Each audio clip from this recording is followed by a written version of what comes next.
paz de nosso Senhor e Salvador Jesus Cristo, meus amados irmãos. Que alegria podermos estar aqui mais uma vez para mais uma de nossas pré-aulas. As pré-aulas do currículo bíblico das lições bíblicas da Casa Publicadora das Assembleias de Deus no Brasil. Nós estamos vendo o tema do quarto trimestre do ano de 2025, que tem como foco corpo, alma e espírito, a restauração integral do ser humano para chegar à estatura completa de Cristo.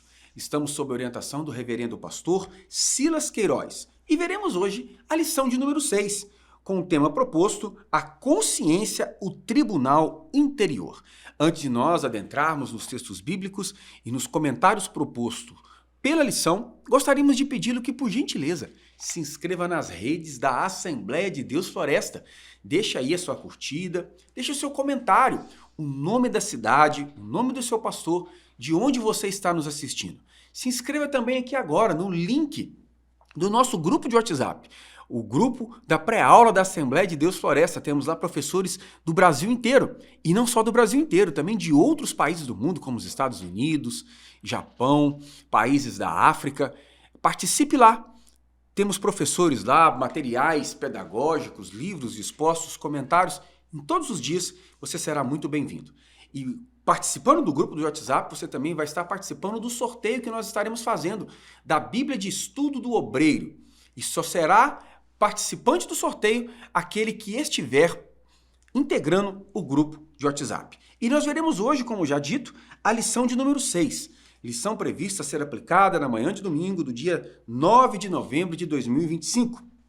A consciência, o tribunal interior. Vamos para mais uma pré-aula em o nome de Jesus. Texto áureo. E por isso, procuro sempre ter uma consciência sem ofensa, tanto para com Deus como para com os homens. Verdade prática. Diante da crescente degradação do padrão moral do mundo, o cristão deve apegar-se cada vez mais à sã doutrina para ter sempre uma boa consciência. Leitura bíblica em classe. Romanos capítulo 2, versículos 12 ao 16. Porque todos os que sem lei pecaram, sem lei também perecerão. E todos os que sob a lei pecaram, pela lei serão julgados. Porque os que ouvem a lei não são justos diante de Deus, mas os que a praticam, a lei hão de ser justificados. Porque quando os gentios, que não têm lei, fazem naturalmente as coisas que são da lei, não tendo eles lei, para si mesmos são lei, os quais mostram a obra da lei escrita no seu coração, testificando juntamente a sua consciência e os seus pensamentos, quer acusando-os, quer defendendo-os, no dia em que Deus há de julgar os segredos dos homens por Jesus Cristo, segundo o meu evangelho. Meus irmãos, que alegria nessa manhã nós estamos recebendo aqui nosso amado pastor Cairo, pastor de nossa congregação, no distrito do Humaitá, no município de Mutum, uma de nossas congregações, no bonito e belo estado de Minas Gerais. Pastor Cairo é um dos nossos melhores quadros, um dos nossos melhores oradores, melhores professores, melhores pregadores da Assembleia de Deus Floresta. Pastor Cairo, seja muito bem-vindo, tenha liberdade para deixar a sua saudação inicial e as suas notas introdutórias, meu companheiro. Meus irmãos, a paz do Senhor Jesus, para mim é uma alegria poder estar mais uma vez nesta pré-aula, juntamente com o nosso superintendente, o evangelista Jadson, e o primeiro vice-presidente também, o pastor Edivaldo. Meus irmãos, estamos em mais uma lição, um tema proposto importantíssimo para o nosso aprendizado. Nós vamos aprender hoje sobre a consciência e uma analogia que eu queria expor para os irmãos aqui bem rápida, do tribunal secular e o tribunal celestial, pois o tema dessa lição vai dizer a consciência, o tribunal interior, a consciência que acusa, defende e julga. No tribunal secular, nós podemos comparar Deus Pai como um juiz, claro, um juiz justo. Jesus como advogado e mediador. E o Espírito Santo como conselheiro e testemunha. O juiz, como Deus, ele julga com justiça e santidade. Jesus Cristo, como advogado e defensor, ele intercede e paga o preço do pecado. E o Espírito Santo, como conselheiro e testemunha, ele convence, ensina e confirma a salvação. Aprendemos de forma prática que a consciência é a voz de Deus no interior do nosso coração e como uma bússola bússola que nos mostra a direção. E essa será a visão que nós vamos ter nessa lição mais uma vez. Queridos irmãos, com muita alegria também estamos recebendo aqui nosso primeiro vice-presidente, pastor Edivaldo Rodrigues. Pastor Edivaldo Rodrigues foi superintendente da escola dominical por longos anos, foi meu presidente, meu superintendente na escola bíblica dominical, foi meu professor no seminário, meu professor no curso de obreiro. Meu pastor, seja muito bem-vindo. Deixe a sua saudação e suas notas introdutórias em nome de Jesus, querido. Meus queridos e amados irmãos, a paz do Senhor, alegria, satisfação estar aqui com os irmãos. Desta feita, pastor Moncairo, evangelista irmão Jadson, para nós é uma alegria nesta pré-aula, né? Que é a lição de número 6, a consciência, o tribunal interior. E o tema proposto é maravilhoso, porque há muito, né? Nós falamos de temas teológicos, mas ainda não havíamos abordado esta consciência, né? E o tema proposto para esta pré-aula, a consciência, e nós podemos ver nesta lição, a consciência ela pode ser fonte de paz, uma consciência limpa, ou de culpa, uma consciência acusadora. E nós precisamos ficar atento, porque esta consciência faz parte do homem interior. E é nesta lição que vai apresentar a consciência como guia interior e que precisa ser orientada pela palavra de Deus e pelo Espírito Santo. Esta lição nós estaremos estudando acerca do primeiro casal no jardim, que vivia numa inocência, mas tinha consciência daquilo que Deus fez ou propôs a ele para que não fizesse. Estas são as notas introdutórias. Meus amados irmãos, a consciência é o tribunal interior onde o homem se encontra objetivamente com a verdade. É na consciência que a fé e a razão se unem. É a voz de Deus escrita no coração do homem, chamando à justiça, à verdade e ao amor. É o que nós podemos concluir de Romanos capítulo 14, versículo 22.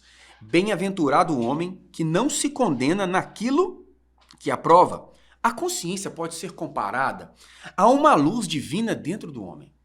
O que nós podemos entender é que Deus, na formação do ser humano, ele o fez como uma unidade complexa. E na perspectiva da complexidade do ser homem, Deus deu ao homem, ao ser humano, a capacidade de ser um ser moral, que julga a si, que julga o que vai fazer, que julga o que fez, que julga o que come, que julga o que veste e que julga o seu semelhante. Também em seus relacionamentos polissêmicos, em seus vários tipos de relacionamentos dentro de sua existência. E é exatamente no âmbito da consciência que o ser humano exerce a sua capacidade moral. O filósofo Emmanuel Kant também nos ajuda nesse aspecto para entendermos, à luz da filosofia secular, o que seria a consciência. Seria o tribunal interior, o fórum interno, diante do qual o ser humano se julga a si mesmo. A consciência é juiz e testemunha, segundo Kant. A consciência é aquilo que aponta o sentido do que fazemos. Quando fazemos algo errado, a consciência nos acusa e nós sentimos culpa. Quando agimos corretamente, a consciência aponta para a paz interior. Em seu livro Metafísica dos Costumes, Kant afirma: a consciência é um tribunal interno diante do qual nossos pensamentos se tornam testemunhas e juízos de nós mesmos. Todavia, o que nos vai orientar nessa aula não é tão somente a filosofia secular, mas o que a Bíblia nos diz da consciência, desse tribunal interior que reside no âmago da alma humana, como nos orienta o comentarista dessa lição. O que nós podemos compreender à luz das Sagradas Escrituras é que esse tribunal precisa ser orientado e conduzido pela palavra de Deus, pela voz de Deus que se faz ouvir pela sua palavra, que é santa, pura e santifica. Ponto número 1, pastor Cairo. Antes e depois da queda, a primeira manifestação. Deus havia estabelecido limites no Éden. Deus havia dito: comam de todo fruto, de toda árvore que existe nesse jardim, com exceção do fruto da árvore do conhecimento do bem e do mal. A consciência atuou como um sensor que detecta falhas. E como esse sensor acusou aquele primeiro casal depois de terem pecado e ter desobedecido. Deus estabelece limites para a nossa vida. Nós somos dotados do livre-arbítrio. Agora, basta nós obedecermos ao Senhor para que a consciência ela possa nos defender naquilo que estamos fazendo de certo, de acordo com a verdade. Ao longo da história, alguns pensadores descreveram a consciência. Posso citar alguns. Sócrates diz que ela é uma voz interior divina. Os estoicos disseram que é a manifestação da razão universal. John Henry disse que é a voz de Deus no homem, entre outros também pensadores. A nossa teologia pentecostal, a Declaração de Fé das Assembleias de Deus, vai descrever a consciência como uma dimensão espiritual interligada na alma e deve ser iluminada pelo Espírito Santo, que convence o homem do pecado, da justiça e do juízo. Pastor Edivaldo. A primeira manifestação, né? E nós vemos aí o comentarista dizer que a consciência no grego aí, sinedeises, né? O sinedeises, né? Sinedeises, né? É a palavra grega, né? E saber com consciência perfeita antes da queda. E nós todos sabemos que nós estamos estudando neste trimestre a antropologia humana. Nós fizemos nas 4 primeiras aulas o corpo, né? E agora alma e a 6ª consciência. Então, como disse os irmãos, esse tribunal, né, interior, a consciência. Se a consciência for vista como autoconsciência, a capacidade de se observar, muitos associam o espírito ao espírito. E se a consciência for entendida como centro do eu, com emoções, vontade, personalidade, ela é mais comumente ligada à alma.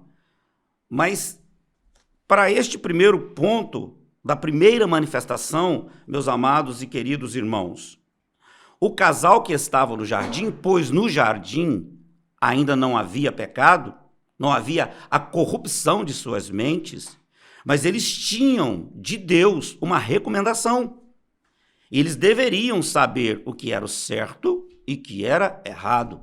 E nas dispensações que nós estudamos aí, porque somos dispensacionalistas, a primeira é a inocência, a segunda, consciência. E a partir do pecado, vem com eles também a consciência de entender o que é o certo, o que é o errado. Mas havia uma determinação do Senhor para aquele casal. Da árvore que está no meio dos jardins, dessa vocês não comam. Podem comer de todas as outras. Aqui, queridos irmãos, quando acontece,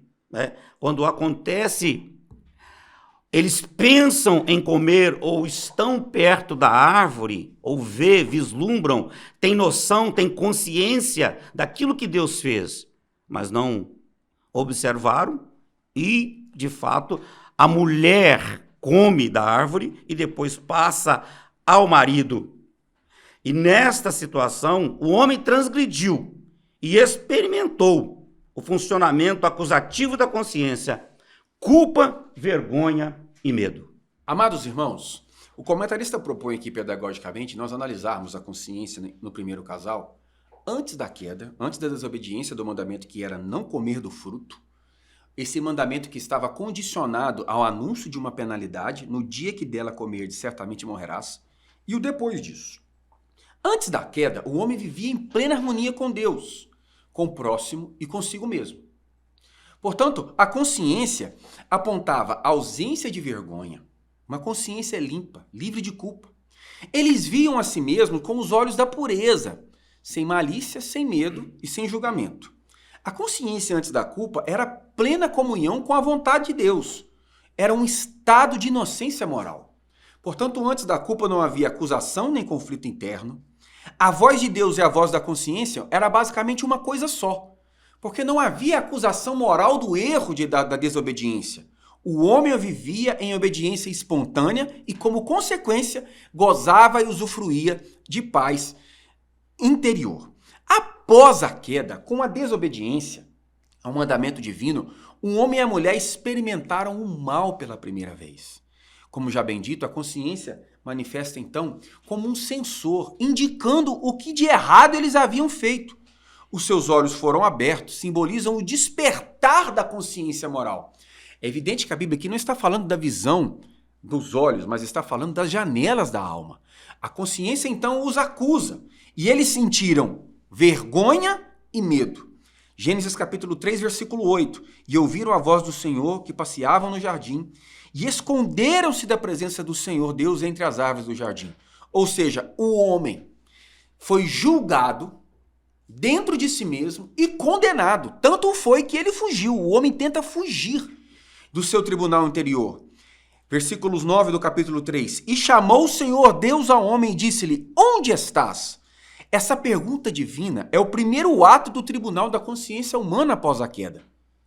É o Senhor indicando a eles: onde vocês estão? E a consciência os acusando: epa, nós fizemos algo de errado. Precisamos fugir. Precisamos fazer alguma coisa. Ou seja, eles sentiram o peso do pecado, medo do julgamento e tentaram justificar os seus erros em vez de admiti-los. E ele disse: ouvi a tua voz soar no jardim e temi, porque estava nu e escondi-me. O tribunal interior, então, agora está condenando o homem. Antes do pecado, o tribunal interior dava-lhes a sensação de paz, harmonia e comunhão. Agora o tribunal interior os condena. O ser humano, então, começa a perceber e a experimentar os efeitos da separação entre Deus e si mesmo. Ponto número 2, Pastor Cairo, o direito natural. O homem, ele não foi formado como um ser bruto, irracional, mas o homem, ele foi criado à imagem e à semelhança de Deus, como um homem inteligente. E a consciência, assim como muitos pensam, ela não é uma formação cultural, mas é sim um espaço da atuação de Deus na vida do ser humano, onde as vontades de Deus elas são manifestas através da consciência na vida do ser humano. O pensamento moderno ele vai reduzir a consciência a um pensamento amoldado no cérebro e pelo ambiente que vive. Mas nós bem sabemos que ela é o espaço de atuação de Deus que vai nos mostrar os valores morais e a palavra de Deus. A consciência ela pode ser caracterizada como uma consciência boa, 1 Timóteo capítulo 1, versículo 5, uma consciência pura, 2 Timóteo capítulo 1, versículo 3, é importante você anotar essas referências para passar para os seus alunos, uma consciência ruim ou cauterizada, né? 1 Timóteo capítulo 4, versículo 2. Bem sabemos que a consciência ela precisa ser sensível a Deus, buscando perdão e o caminho da santidade. Pastor Edivaldo, direito natural. Meus amados irmãos, direito natural. O direito natural, essa ideia, né, do direito natural no Jardim do Éden, né, é um conceito que pode ser explorado a partir da narrativa bíblica de Gênesis, capítulo de números 1 até o 3, e é onde nós vamos analisar o direito natural. Meus amados irmãos, o comentarista colocou que todo ser humano nasce com um conteúdo normativo fundamental. E havia no Jardim do Éden esta harmonia entre Deus e o homem. A lei natural, essa lei natural, a vontade de Deus era a lei natural para Adão e Eva. Eles eram livres para escolher obedecer ou desobedecer. Há quem diga que o livre-arbítrio está aqui, e nós cremos, o direito, né? O direito de escolha e a lei natural no Jardim do Éden, o mandamento de não comer o fruto proibido, o mandamento de não comer o fruto da árvore do conhecimento do bem e do mal, que está em Gênesis capítulo 2, versículos 16 e 17, ele pode ser visto como uma expressão, evangelista Jadson, da lei natural. Meus amados irmãos, nós que somos dispensacionalistas entendemos que de Gênesis 1 a 3 nós temos a égide da dispensação da inocência. O Senhor está trabalhando e se relacionando com o primeiro casal, levando em consideração o seu estado de inocência, visto que eles ainda não haviam sido contaminados pelo pecado, não haviam se decidido pelo mal e, portanto, não houveram as consequências dessa má decisão. Agora, após o pecado, começa então a dispensação da consciência. E por que dispensação da consciência? Porque não havia uma lei escrita, não havia um mandamento entabulado, seja em pedra, seja em papel, seja em papiro. Não havia um código de condutas declaradamente positivado. Por isso o Senhor trabalhava e se relacionava com o homem a partir da perspectiva de sua consciência. Daí falar-se então em direito natural. O que é o direito natural ou jusnaturalismo à luz da doutrina cristã? Na tradição filosófica cristã, o direito natural é a lei moral inscrita por Deus no coração do homem. Estabelece São Tomás de Aquino: a lei natural é a participação da criatura racional na lei eterna de Deus, ou seja, Deus é a fonte da lei eterna, o ser humano participa dela através da consciência. Assim, a consciência é o tribunal interior onde o direito natural se manifesta, ou seja, não há código, não há escritura, não há direito positivado, mas há a percepção de certo e de errado, de bom e de mal, à luz daquilo que Deus impregnou na identidade, no DNA do homem, na sua consciência. É a consciência, apesar de não haver nada escrito, nada positivado, que irá indicar o que é certo e o que é errado. E na perspectiva da abordagem do direito natural, o comentarista então vai trazer aqui o conflito de consciência no episódio de Caim e de Abel. Leiam conosco Gênesis capítulo 4, versículos 3 ao 7. Aconteceu que Caim trouxe do fruto da terra uma árvore ao Senhor, e Abel trouxe das primícias do seu rebanho. O Senhor atentou para Abel e para a sua oferta, mas para Caim e para a sua oferta não atentou. Irou-se Caim fortemente, descaiu-lhe o semblante. Então o Senhor disse a Caim: por que tirastes e por que descaiu o teu semblante? Se procederes bem, não é certo que serás aceito, mas se não procederes bem, o mal jaz à porta, o seu desejo será contra ti, mas a ti cumpre dominá-lo. Numa análise na perspectiva do direito natural, nós vemos que Caim, já de cara, aponta que a consciência lhe acusa. Descaiu-lhe o semblante, indica sua inquietação moral. O Senhor lhe diz: se procederes bem, Deus apela para a razão moral de Caim. Deus apela para o seu alto juízo na sua consciência. O pecado jaz à porta. O Senhor revela que o mal está no interior dele. Ou seja, ele seria tentado num aspecto da sua consciência para decidir o que iria fazer com a reprovação do seu sacrifício. E, infelizmente, Caim escolhe mal. Ele feriu o direito natural, tirando a vida do próprio irmão. É o que informa aqui o comentarista, e apontando aqui para a referência de Gênesis 4:8. E ele pergunta ao Senhor: é maior a minha maldade que a possa ser perdoada? Da tua face me esconderei, e serei fugitivo e errante na terra. Quando a consciência acusa, não adianta tentar se esconder. A consciência de Caim tornou-se o seu tribunal e trouxe para ele um grande tormento. Ele perdeu a paz. Ele reconhece a sua falta, não porque alguém o acusou formalmente, mas porque a lei moral divina que estava dentro dele o julgou e o condenou. Pastor Cairo, escrita no coração. O que há de bom na lei dos homens é inspirado na lei moral de Deus, e isso se impregnou no coração dos povos. Então nós temos esses princípios, podemos dizer os princípios judaicos cristãos. O Senhor estabeleceu leis desde os primórdios, como a lei mosaica, as proibições e os direitos, tudo que o Senhor havia estabelecido para o seu povo. Existiam também outros códigos antigos, como os códigos mesopotâmicos. Então nós percebemos que esses códigos, essas leis, eram frutos da vontade de Deus para com o seu povo.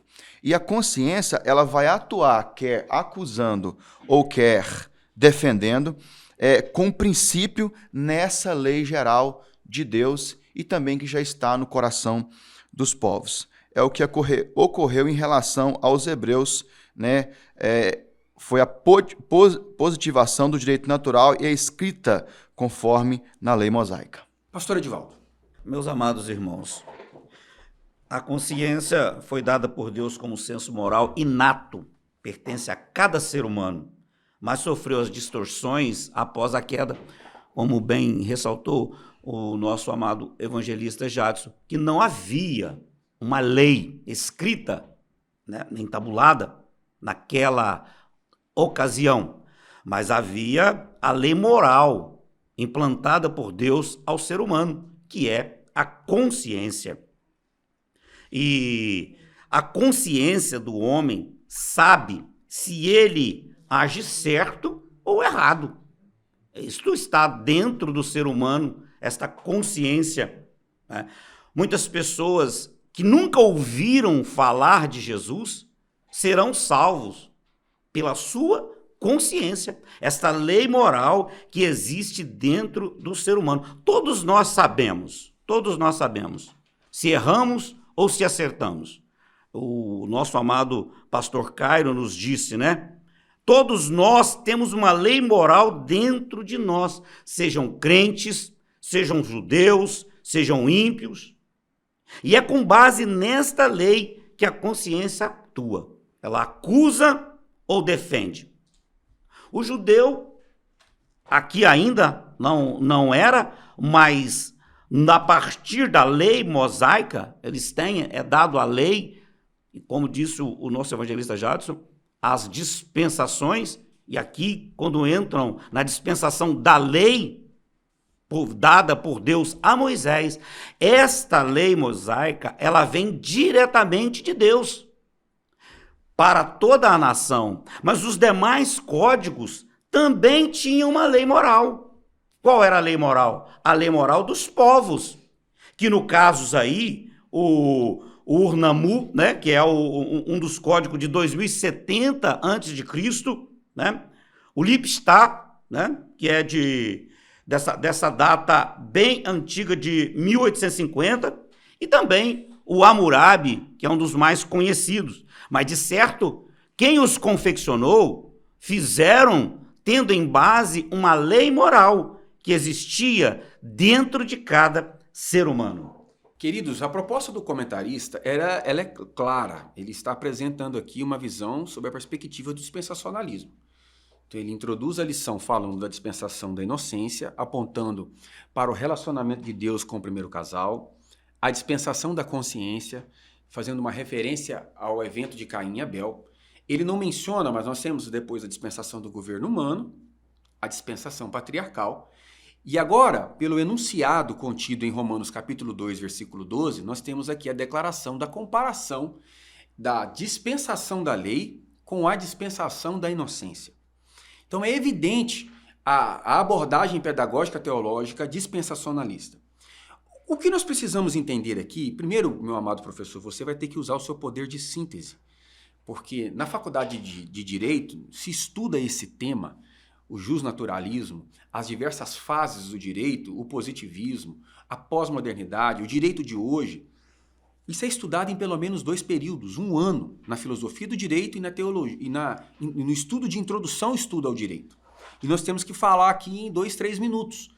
Então, cabe-nos aqui tão somente dar pinceladas a respeito desse tema. O que Paulo está propondo no texto de Romanos capítulo número 2, versículo 12? Todos os que pecaram sem lei, também sem lei perecerão. E todos os que pecaram sob a lei, pela lei serão julgados. Paulo, que era um jurista, está fazendo uma comparação aqui da capacidade da consciência, que é informada por uma lei escrita, e da consciência, que é informada por uma lei natural que Deus nela implantou. E Paulo está dizendo o seguinte, que tanto aquele que tem a sua consciência informada por uma lei que está escrita, aqui a lei de Moisés, tanto aquele que é informado por uma lei natural que Deus nela implantou, serão responsabilizados diante de Deus. Paulo está fazendo aqui a distinção de 2 grupos, os que têm a lei, os judeus, e os que não têm a lei, os gentios. Mas ambos são responsáveis moralmente, Porque o critério no julgamento não é ter a lei, mas é viver conforme a lei. Não os que ouvem a lei serão justos, mas os que praticam a lei. Tanto é que a Lei de Introdução às Normas do Direito Brasileiro diz que o conhecimento ou o desconhecimento da lei não é caso para alguém se eximir de dela viver ou dela cumprir. Então Paulo está aqui trazendo ou está abarcando um conceito filosófico, em que o que importa não é o instrumento pelo qual o homem conhece o bem ou conhece o mal.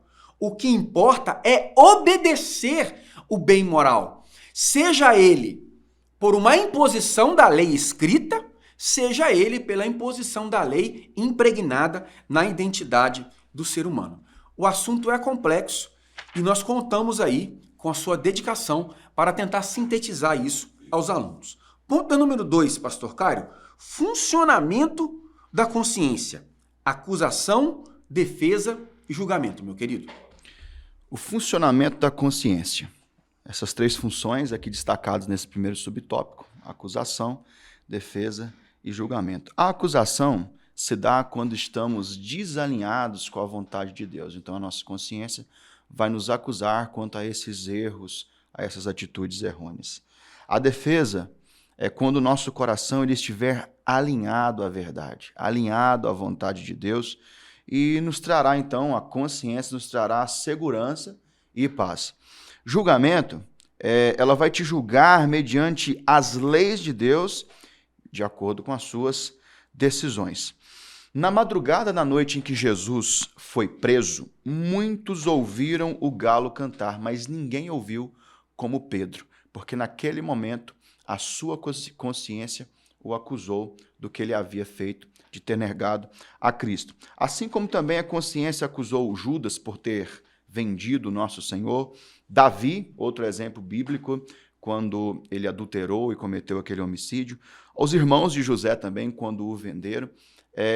Há relatos bíblicos que nos mostram o momento em que a consciência acusou-os desses feitos errados. Romanos, no capítulo 2, versículo 15, a parte B, vai nos dizer: testemunhando-lhes também a sua consciência e os seus pensamentos mutuamente, acusando-se ou defendendo-se. Pastor Edivaldo. Meus amados irmãos, o funcionamento da consciência, a acusação, defesa e julgamento, eu quero tomar por base o capítulo 51, nos versículo 3 de Salmos, que diz assim: porque eu conheço as minhas transgressões, o meu pecado está sempre diante de mim. Acusação. E o próprio salmista diz isso a partir daquele episódio do pecado que ele comete com Batseba, Davi. Então, ele diz isso. Consciência, meus amados e queridos irmãos, ela tem os seus estágios. Da inconsciência, né? E é o que você faz sem a necessidade de alguém presente. É quando você faz sem a necessidade de alguém presente. Quando você está só. Aquilo que você é, quando o inconsciente lhe revela. E o subconsciente é quando você utiliza as informações que estão ali armazenadas. Exemplo: alguém fala de algo que você conhece e aí você lembra. Está armazenada no seu subconsciente. E a consciência também, ela pode ser essa parte de cima, né, no símbolo. Eu tomei nota de um exemplo do iceberg. A parte de cima, a consciência, a parte de baixo, o subconsciente. Aquilo que a gente não tem, não fala, não vê, não sabe, mas está lá dentro, a partir dos momentos que ela está armazenada dentro da consciência. Queridos e amados irmãos, ela origina em Deus, ela é de Deus. O ser humano tem esse código, esta lei moral que está na consciência, que é a consciência. E quando o casal pecou, esta consciência ecoou dentro deles, acusando o golpe. Esta é a nossa consciência. E nós precisamos, queridos irmãos, ter ciência daquilo que nós fazemos, daquilo que nós viemos fazer. Consciência, tem ciência do passado, do presente e pode ter do futuro. E está dentro de nós. Nada escapa àquilo que nós fazemos. Essa consciência, ou a palavra consciência, está registrada no Novo Testamento por 29 vezes, no singular. Mas ela tem duas referências no Novo Testamento no plural. Consciências, de 2 Coríntios 5:11 e Hebreus 9:14. Então, queridos irmãos, nós precisamos cuidar da nossa consciência. A teologia de Santo Agostinho e São Tomás de Aquino aponta, à luz da doutrina cristã, a compreensão de que a consciência é o tribunal interior da alma humana, onde Deus fala ao coração, e onde o próprio homem se torna acusador, defensor e juiz de si mesmo. Portanto, a consciência torna-se um instrumento que Deus usa para comunicar ao homem os seus acertos, os seus erros, e a capacidade de se autoavaliar e de melhorar. O texto que nós vamos utilizar para desenvolver esse raciocínio é Romanos capítulo 2, versículos 15 e 16. Mostram a norma da lei gravada em seu coração, dando testemunho também à consciência e os seus pensamentos, ora acusando-os, ora defendendo-os, no dia em que Deus, por meio de Jesus Cristo, julgar os segredos dos homens. Ou seja, esse texto é o fundamento bíblico para nós compreendermos o funcionamento orgânico da consciência na composição complexa do ser.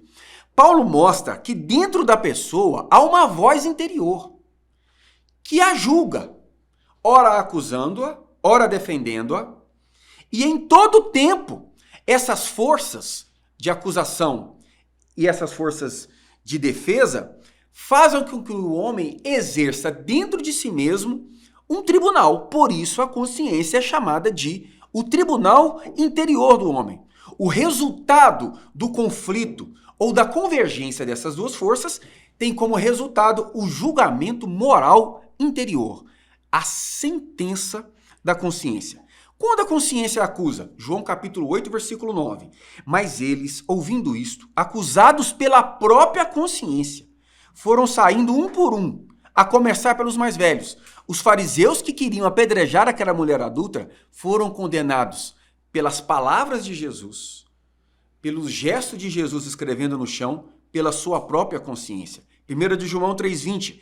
Se o nosso coração nos condena, Deus é maior do que o nosso coração e conhece todas as coisas. Aqui o coração é sinônimo de consciência. Ele acusa, mas Deus é o juiz, quem aponta a nossa absolvição pelo sangue de Jesus Cristo na cruz de Calvário. A consciência não só acusa, a consciência também defende. A defesa da consciência ocorre quando a pessoa age de acordo com a lei natural ou de acordo com a vontade de Deus expressa nas Escrituras. Quando a pessoa ouve o jus natural direito que Deus impregnou dentro dela, ou a pessoa é orientada pelas Sagradas Escrituras, ela tem a voz da consciência dizendo: você agiu da maneira correta. 2 Coríntios capítulo 1, versículo 12, porque a nossa glória é esta, o testemunho da nossa consciência, de que, com simplicidade e sinceridade de Deus, temos vivido no mundo. Paulo sente paz e segurança porque a sua consciência o defende. Ou seja, Paulo olha para o que a lei de Deus, impregnada em sua consciência, dizia, e ele sente paz, porque ele entendia que ele estava fazendo certo. Atos 24:16, procuro sempre ter uma consciência sem ofensa diante de Deus e dos homens. A consciência, quando reta, é escudo moral, não fardo. A pessoa que anda na luz, que obedece a Deus, que obedece à lei dos homens, ela sente dentro de si uma defesa moral de que está fazendo o certo, que está agindo certo pelo certo. Romanos 14:22, bem-aventurado aquele que não se condena naquilo que aprova. Quando a consciência está limpa, o coração encontra alegria e liberdade. A sabedoria popular vai dizer que o travesseiro é o melhor juiz. Quando nós deitamos de noite e sabemos que durante o dia praticamos o bem à luz do que a lei de Deus e à luz dos homens nos aponta, A consciência nos defende, nós temos paz para dormir. A consciência que julga. Ou seja, em todo tempo, nós temos dentro de nós esse tribunal. Ora nos acusando porque fizemos o mal. Ora nos defendendo porque fazemos o bem. No dia em que Deus, por meio de Jesus Cristo, julgar os segredos dos homens, Romanos 2,16, o julgamento interior é uma prefiguração do julgamento final. A consciência é o eco do tribunal de Deus dentro do coração humano. Pastor Cairo, ponto 2, vãs justificativas. As vãs justificativas, elas são inúteis, ineficazes, elas são prejudiciais porque elas encobrem as falhas, ela encobrem os erros, e isso vai o quê? Alimentar o egoísmo e não vai resolver o problema, porque a Bíblia diz em Provérbios 28, verso 13, que aquele que confessa e deixa, ele alcança a misericórdia, mas o que encobre as suas transgressões nunca prosperará. E o caminho para a redenção, para o perdão, é a humildade, é o reconhecimento do pecado, é o arrependimento, para que possamos alcançar essa benevolência do Senhor. Então, não terceirize suas ações. Nunca vamos terceirizar as nossas ações. Eu fiz isso devido a outra pessoa, fiz isso por causa daquilo. Foi o que aconteceu com o primeiro casal. Quando eles foram confrontados após o pecado, Adão culpou sua esposa, sua mulher, Eva culpou a serpente. Então, não adianta nada justificar se nós não confessarmos para alcançarmos arrependimento. Nós lembramos de um versículo que todos os meses nós meditamos em 1 Coríntios 11, 28, nos cultos da ceia do Senhor. Examine-se, pois, o homem a si mesmo, coma deste pão e beba deste cálice. Nós precisamos fazer essa autoanálise e confessar os nossos erros, confessar para que possamos ser perdoados. E eu deixo uma pergunta para você, ouvinte. Quantas vezes você tentou justificar os seus erros e não os confessou? Quantas vezes nós tentamos fazer isso? Justificar os nossos erros e não confessá-los. Pastor Edivaldo. Muito bem. Nesse ponto, né, as vãs justificativas, o comentarista foi feliz porque parece numa experiência maligna, né, do casal, destas justificativas vãs, como bem falou o nosso pastor Cairo, né? E essa consciência, essa capacidade, meus amados irmãos, de discernimento, de armazenamento. E aqui eu quero abrir um parênteses para dizer acerca de uma consciência cauterizada, né? E aí a gente tem em mente, quando era, né, a cauterização, né, se dava um corte no soldado, pegava o ferro quente, colocava em cima para cauterizar, para secar, para curar. Curava, mas ali ficava a marca, né? Para lembrar posteriormente. Então, queridos irmãos, o que o casal fez? O casal comete o erro e um se justifica jogando para o outro, né? Foi a mulher, foi a serpente. E, queridos e amados irmãos, diante de Deus não há justificativa, porque a nossa consciência, esta lei moral, ou o homem interior, ou o homem como um todo, nessa tricotomia, nós estamos patentes, visíveis adiante de Deus. Nada se esconde. E o que tem de pessoas se justificando diante de Deus?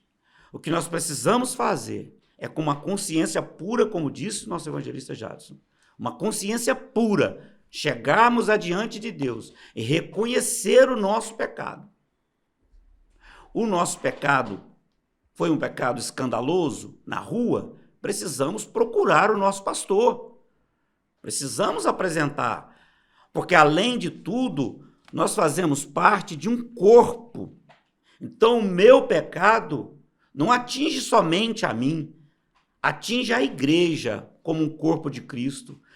E nós precisamos ter ciência disso. Nós precisamos entender.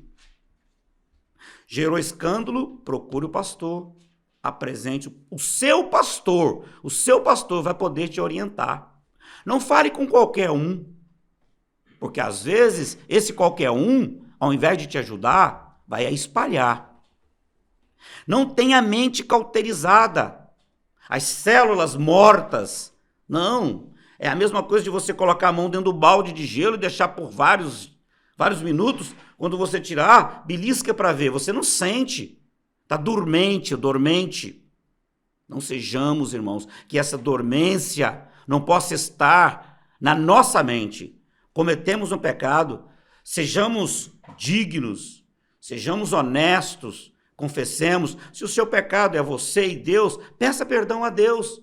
Se o seu pecado é contra o seu irmão, vá até ele. E se você for ofertar, a Bíblia diz, você deixa de ladinho a sua oferta.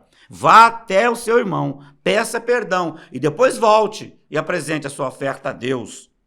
Mas esse HD interno, nele, que é a consciência, está registrado todos os atos do ser humano. E não adianta nós tentarmos nos justificar. O que nós temos que fazer é prontamente confessarmos. Se somos seres, se somos homens para cometer o pecado, também teremos que ser homens para pedir perdão e confessar, porque as obras nos seguem. As obras nos seguem. E o que dizer a consciência? Olha Apocalipse capítulo 6, versículos 9. Olha o que nos dizer também de Lucas 16, a partir do versículo 19 e 31. Ali está a consciência. Ali está a consciência. Como disseram nas outras aulas, morreu não acabou. Morreu está começando, meus amados irmãos. Queridos, quais foram as desculpas, as justificativas apresentadas pelo primeiro casal diante do conflito, da acusação, da indicação que a consciência lhes apresentou? Gênesis capítulo 3, versículo 7, os seus olhos foram abertos. A consciência agora, contaminada pelo toque da desobediência, os acusa. Vocês erraram, seus olhos foram abertos. Primeira desculpa, Gênesis 3,12. A mulher que me destes. Ou seja, o homem está transferindo a sua culpa para a mulher. Ela me deu. E ele transfere a culpa para Deus também. A mulher que tu me destes. A consciência, ao ser ferida pelo pecado, busca alívio na justificativa, em vez de cura no arrependimento. A justificativa ou as desculpas é um mecanismo de defesa moral que tenta reduzir a culpa, mas que apenas aprofunda a separação do homem diante de Deus. Leiamos Provérbios 28:13. O que encobre as suas transgressões nunca prosperará, mas o que as confessa e deixa alcançará misericórdia. A doutrina cristã ensina que a justificativa verdadeira vem diante de Deus. Nós não somos justificados por nossas desculpas. Nós somos justificados pela obra de Cristo na cruz do Calvário. Não há um mérito sequer em nossas ações que possa nos dar aqui o direito de legítima defesa ou de estado de necessidade, que são excludentes de ilicitude. Diante de Deus, nós estamos objetivamente culpados e precisamos nos recorrer ao que Cristo fez. Não tentarmos nos esconder ou jogar a culpa nos outros. Meus amados irmãos, o pecado é um acidente que às vezes, por mais que tentamos evitar, o enfrentamos. E o que fazer? É esconder? É jogar a culpa no outro? É tentar nos valer de nossa posição eclesiástica? É tentar nos valer de acordos espúrios? O acordo da máfia, onde nos anos 80 e 90, quando na Operação Mãos Limpas, os mafiosos concordaram. Ao sermos presos, ninguém conta a verdade, porque eu escondo os seus crimes e você esconde os meus. Igreja e ministério não é máfia.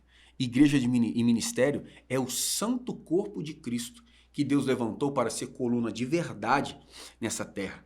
A mulher também disse ao ser confrontada, a serpente me enganou. Eva reconhece o ato, eu comi. Mas eu comi não porque eu escolhi comer, mas porque a semente me enganou. Ela tenta diluir a culpa, transferindo a esta a serpente. Ela sugere que ela foi vítima e não responsável. Nós vivemos em tempo em que obreiros pecam e é gente que tem que pedir perdão para eles. Porque como se eles fossem vítima. Meu querido, nós não podemos nos fazer de vítimas, quando na verdade nós somos os algozes das nossas próprias escolhas. Aqui vemos o início da autodefesa moral. Leiamos Tiago 1, capítulo 14 e 15. Cada um é tentado quando atraído e engodado pela sua própria concupiscência. Depois, havendo a concupiscência concebido, dá à luz o pecado, e o pecado, sendo consumado, gera morte. Meus amados, venhamos assumir e pagar os nossos boletos, e não a jogar a culpa no semelhante ou na circunstância. Ponto 3. O debate no tribunal, pastor Cairo. Assim como em um tribunal, a consciência também ela julga a conduta, aprovando ou reprovando-as. Assim a gente já citou já algumas vezes, né? Ela examina fatos do presente, também do passado, e orienta em relação ao futuro. O próprio comentarista foi feliz em dizer, interessante que ele disse aqui no terceiro subtópico, que a consciência costuma entrar em longos debates com os pensamentos, que a questiona e aprofunda as análises das ações. E esse processo gera na mente um exame interior e uma investigação pessoal, porque nós colocamos Deus como juiz supremo, a consciência como testemunha e os pensamentos como advogados, tanto de acusação como de defesa. E o Silas Queiroz, o comentarista, ele disse isso aqui nesse subtópico. E outra coisa importante também é que, por mais que haja acusações externas, porém, se no nosso interior encontrar paz, conforme está em 1 João, no capítulo 3, versículo 21, amados, se o nosso coração não nos condena, temos confiança para com Deus. Paulo estava passando por acusações externas em Cesareia, mas a sua alma estava em paz, a sua consciência estava tranquila, havia descanso para a alma dele, porque ele tinha paz em seu coração, ele sabia que ele estava certo diante de Deus. Eram perseguições externas e acusações externas devido ao seu ministério. Então, se você tiver paz na sua alma, se a sua consciência não te condenou, e por mais que existam acusações externas, né, tenha paz em seu coração. Pastor Edivaldo.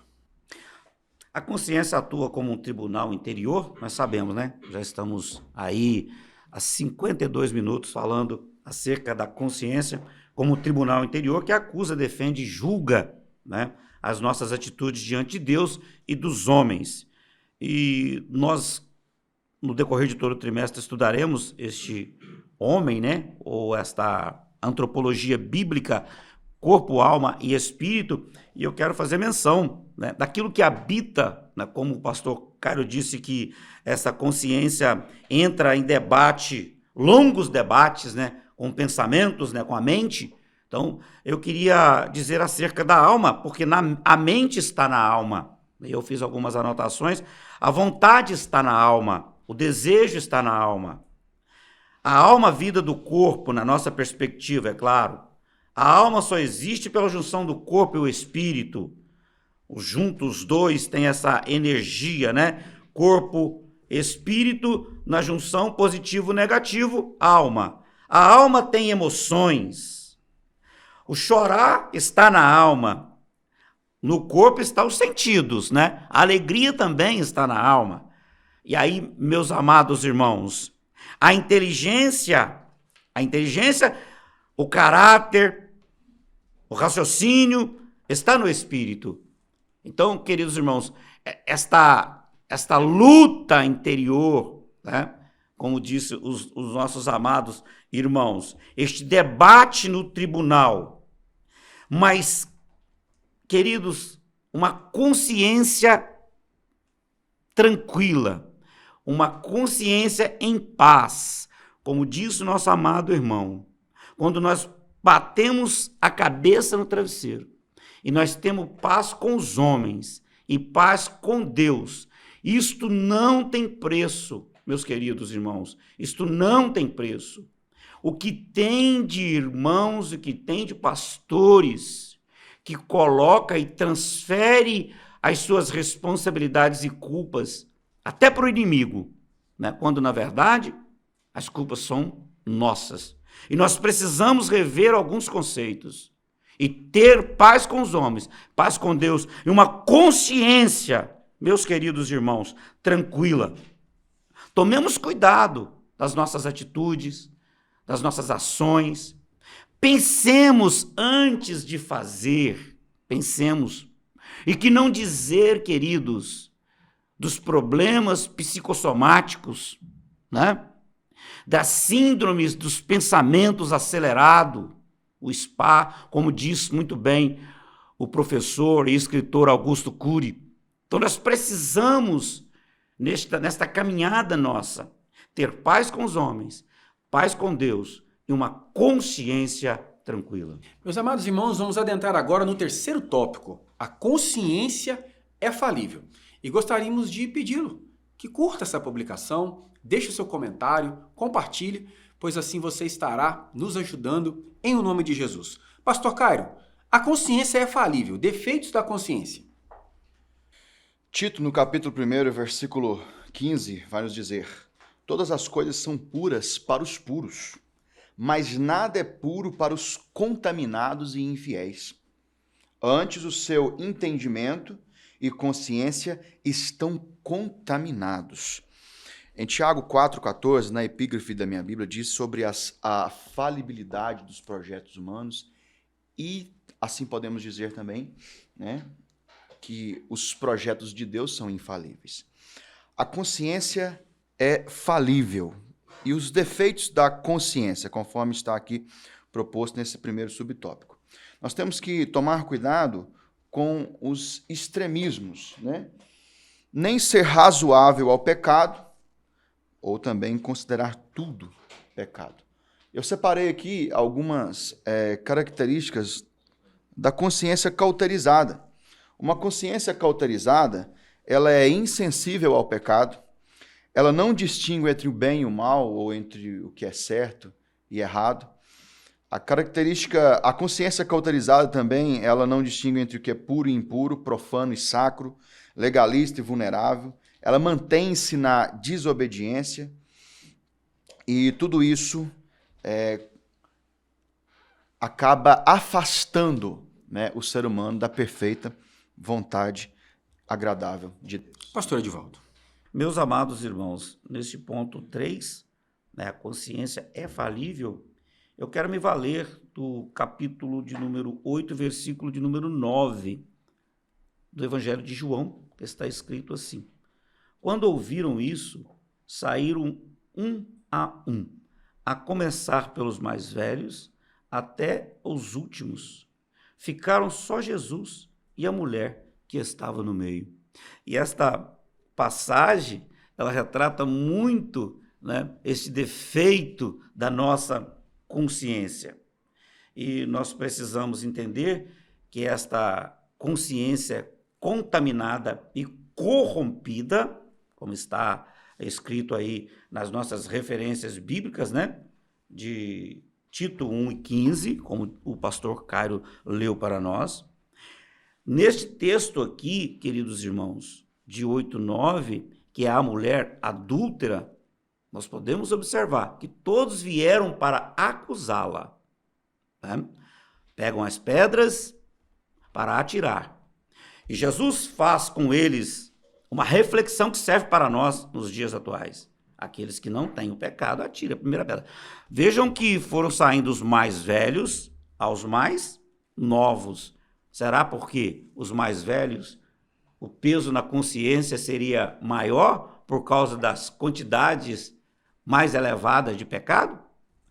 Nós precisamos entender. Então, queridos e amados irmãos, nós temos que ter em nós esta consciência pura. Quem paga pelos seus crimes são aqueles que os cometem. Jesus disse assim, para lançar sobre ele todas as nossas cargas, e lançar sobre Cristo todas as nossas cargas, meus amados irmãos. Aqui fala do nosso homem interior, das nossas ansiedades, depressões, pânico. Nós precisamos entender. E ele está pronto a nos atender. Ele está pronto a nos purificar, a trazer sobre nós. E o que dizer de um homem quando se confessa os seus pecados e sente paz, paz com Deus, paz no seu interior? Como Davi, nos Salmos de número 51, que a partir da sua confissão, antes não, quando o profeta Natan chega para ele até dá uma de durão, né? Ele diz, este homem é digno de morte. Olha a visão dele. Mas quando Natan diz que aquele homem era ele, cai-se as fichas, né? Cai-se as fichas, as escamas dos olhos caem. E a visão interna que ele mesmo havia cometido o pecado. E ao entender, e aí ele escreve o Salmo de número 51, e quando os irmãos tiverem uma oportunidade, eu tenho certeza que todos temos, dê uma lida no Salmo 51, os irmãos vê o efeito que o pecado faz e produz no corpo humano. Isto é terrível, meus irmãos. Precisamos ter esta consciência e não ter a cauterização dessa consciência. Queridos, os defeitos da consciência podem ser manifestos em duas perspectivas. Primeiro, a consciência pode estar cauterizada, quando a pessoa resiste repentinamente à voz de Deus até perder a sensibilidade moral. É o que Paulo escreve na primeira carta ao Timóteo, capítulo 4, versículo 1 e 2. Nos últimos tempos, alguns apostatarão da fé pela hipocrisia de homens que falam mentiras, tendo cauterizada a sua própria consciência. O que é isto? Cauterizada significa queimada. A consciência perde a sensibilidade do contato com a palavra de Deus. A consciência deixa de sentir a dor do pecado ou pelo pecado. É o resultado de pecados repetidos sem arrependimento. Torna-se algo comum, normal. Esse é um dos piores defeitos morais, pois impede a conversão. Efésios capítulo 4, versículo 18 e 19. Tendo o entendimento obscurecido, tornaram-se insensíveis e se entregaram à dissolução. O segundo aspecto, ou defeito da consciência, é a consciência fraca, mal formada ou supersticiosa. Quando a pessoa tem um zelo moral exagerado, sem entendimento, se na cauterização tudo pode, na consciência mal formada, tudo é proibido. O legalismo toma conta das decisões e tudo se torna pecado. 1 Coríntios 8 nos diz assim, versículos 7, 10 e 12. Há alguns que até agora comem do ídolo como coisa sacrificada a ídolos. E a consciência deles sendo fraca, contamina-se. Ferindo a consciência fraca do irmão, peca contra Cristo. Uma consciência fraca é insegura, confusa, vulnerável e sofre constantemente influência externa. Ela precisa ser fortalecida pelo discernimento espiritual e pela maturidade da fé. Nós precisamos compreender que a palavra de Deus nos traz uma vida de sentido equilibrado. Jesus disse, nós somos o sal da terra. Nós não podemos ser insípidos e pensarmos que tudo pode, e não podemos também sermos pesados demais em nossos julgamentos, entendermos que tudo é pecado. O equilíbrio é o tempero necessário para uma vida cristã produtiva e que glorifica a Deus em todos os seus aspectos. Pastor Cairo, Deus o Supremo Juiz. Deus, o Supremo Juiz. Como juiz supremo ou como supremo juiz, é aquele que governa com justiça e com santidade. Assim como o comentarista disse, ele pode sondar o nosso interior, ele sabe dos nossos pensamentos, ele sabe das necessidades, ele vai no mais íntimo do ser humano e expõe também os mais profundos desígnios de nosso coração, por mais que sejam ocultos. Ele, como juiz supremo, estabelece a lei e julga conforme a sua justiça, que é perfeita. A Bíblia diz que Deus é justo e ele ama a justiça. É ele quem julga o pecado, mas também oferece misericórdia por meio do sacrifício de Cristo. Às vezes, nós precisamos ser confrontados para que possa vir o arrependimento. O pastor Edivaldo foi bem claro quando disse o contexto histórico sobre o rei Davi, que precisou ser confrontado pelo profeta Natan. Temos outros exemplos bíblicos, mas nós temos que cuidar para que não necessariamente precisamos ser confrontados para que possa vir o arrependimento, mas que a gente já venha humildemente, mesmo que a nossa consciência não nos acuse, mas humildemente já se prostrar diante de Deus, porque quando nós nos humilhamos, nós ouvimos a voz de Deus. Quando nós humildemente nos prostramos diante de Deus, os nossos ouvidos espirituais são abertos. Quando o homem se curva diante de Deus, o Espírito Santo fala com clareza sobre a vida dele. Então, ficamos com esses conselhos e vamos ouvir a voz de Deus em meio a tantos outros barulhos no mundo. Pastor Edivaldo. Em 1 Timóteo, capítulo 3, versículo 9, está escrito: guardando o mistério da fé numa consciência pura. E neste ponto de Deus, o Supremo Juiz, eu fiz uma pergunta para mim, e aí acredito que os irmãos também possam fazer para cada um, né? O que leva o homem a lutar contra a sua própria consciência? O apóstolo Paulo deixa claro para nós aqui, né? O apóstolo Paulo escreve-nos em 1 Coríntios 4:4, né, que esta consciência, ainda que a nossa consciência não nos acuse, somente Ele, o Supremo Juiz, pode sondar o nosso interior. Meus irmãos, e o que dizer de tantos pseudos crentes que se dizem fazer uma leitura exegética correta dos textos bíblicos, às vezes ensinam e vivem coisas que a Bíblia não diz.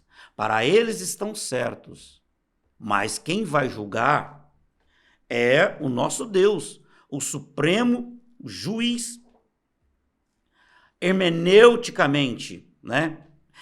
Fazer uma exegese correta do texto, não colocar no texto, né? Extrair do texto aquilo que ele realmente quer dizer. E tem muitos por aí, fazendo doutrinas, ensinando coisas que a Bíblia não diz, ou em outros sentidos errado. Ensinando o não casamento, né? Ensinando obediências a dias da semana, a não comam isso, a não comam aquilo, quando Jesus, o Senhor, já santificou. Então nós precisamos ter esta consciência, né? Pedro, no caso do galo, né? Quando Jesus diz a ele, antes que o galo cante, 3 vezes tu me negarás, de forma alguma, Senhor. O pastor Cairo já disse acerca do Salmo 51.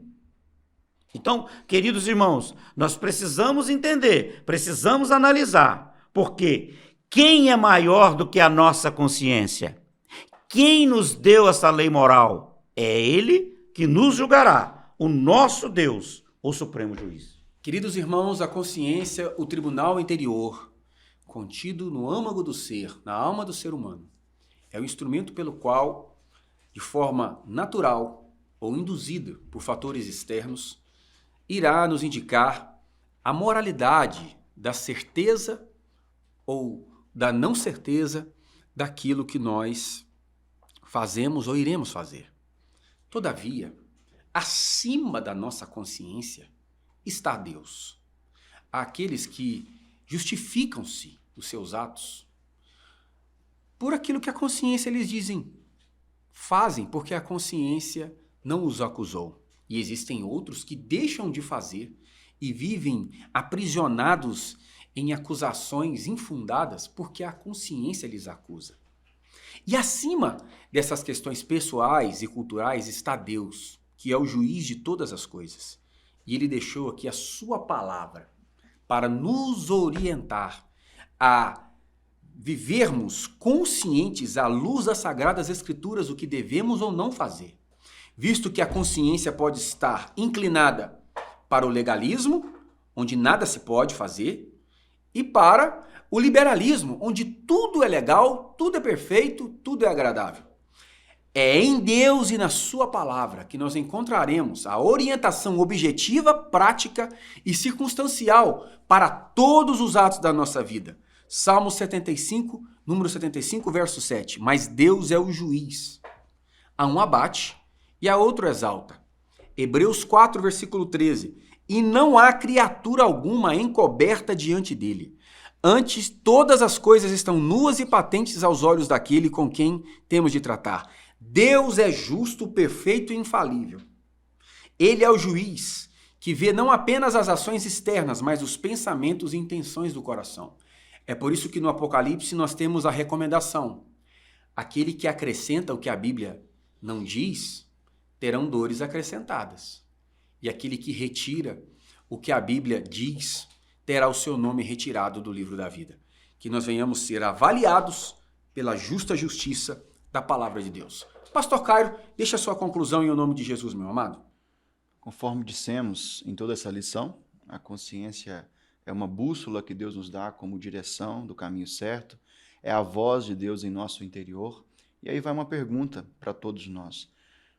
Quando nós ouvimos a nossa consciência, realmente demos atenção à voz da nossa consciência, sabendo aquilo que Deus realmente quer estabelecer ou estabeleceu e deseja nos guiar nesta terra. Sabemos que Deus será o juiz final, mas a consciência é uma prévia desse julgamento. Então, precisamos mantê-la viva, que é com o estudo da palavra de Deus, que é a nossa infalível regra de fé e prática, né? Sempre renovando dia após dia, mantê-la viva, sempre diante de Deus, para que possamos ser instruídos conforme a vontade do Senhor. Pastor Edivaldo, muito obrigado por sua participação. Sua conclusão, meu pastor. Eu quero agradecer a todos, agradecer ao evangelista Jadson, ao evangelista Rafael, pastor Cairo, pela bondade e o carinho conosco. Deus possa abençoar os irmãos, aqueles que nos ouvem. Dizer para os queridos que a consciência vai contigo para toda a eternidade. Cuide dela, cuide dela, cuide dela. E eu quero deixar um texto que está a carta aos Hebreus, capítulo de número 10, versículo de número 22. Cheguemos-nos com verdadeiro coração e inteira certeza de fé, tendo o coração purificado da má consciência e o corpo lavado com água limpa. Deus abençoa a todos em Cristo Jesus. Carta aos Hebreus, capítulo 9, versículo 14. Quanto mais o sangue de Cristo, que pelo Espírito Eterno se ofereceu a si mesmo imaculado a Deus, purificará a vossa consciência das obras mortas para servir ao Deus vivo. Portanto, diante do Supremo Juiz, o homem é chamado a viver com consciência limpa, viva, sincera e com fé obediente. Muito obrigado por sua atenção, muito obrigado por sua audiência. Deus abençoe a sua casa, Deus abençoe a sua família, Deus abençoe a sua igreja, em nome de Jesus. Amém.